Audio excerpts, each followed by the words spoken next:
நடிகர் திலகம் சிவாஜி கணேசன் பல வெற்றி படங்களை கொடுத்திருக்கும் நிலையில் ஒரு இயக்குனரை பார்த்து இவன் பொறுக்கியா என்று கேட்டுள்ளார்.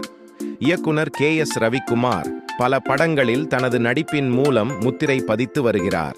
பொதுவாக தான் இயக்கும் படங்களில் இறுதியிலோ அல்லது நடுவிலோ ஒரு காட்சியில் வரும் KS ரவிக்குமார் தற்போது முழுநேர நடிகராக பல படங்களில் நடித்து வருகிறார்.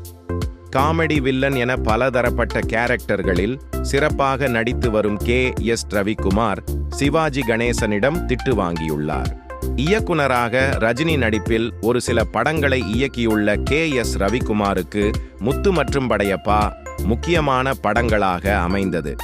இதில் முத்து படம் தென்மாவின் கொம்பெத் என்ற மலையாள படத்தின் தழுவலாக திரைக்கதை அமைக்கப்பட்டிருந்தாலும் படையப்பா படம் நேரடி தமிழ் படமாக இயக்கியிருந்தார். இந்த படத்தில் ரஜினிகாந்தின் அப்பாவாக சிவாஜி கணேசன் நடித்திருந்தார். இந்த படம் தமிழ் சினிமாவில் பெரிய வெற்றி படமாக அமைந்தது. இந்த படத்தின் படப்பிடிப்பின் போது ஒரு காட்சியில் ஐயர்கள் வருவது போன்று அமைக்கப்பட்டிருந்துள்ளது. அந்த காட்சி படமாக்கப்படும் போது ஐயர் வேஷத்தில் இருந்த சிலரை KS ரவிக்குமார் எட்டி மிதிக்கும் வகையில் நடந்து கொண்டுள்ளார். இதை பார்த்த சிவாஜி கணேசன் பிரேக் நேரத்தில் ரஜினிகாந்திடம் சென்று இவன் டைரக்டரா இல்ல பொறுக்கியா என்று கேட்டுள்ளார்.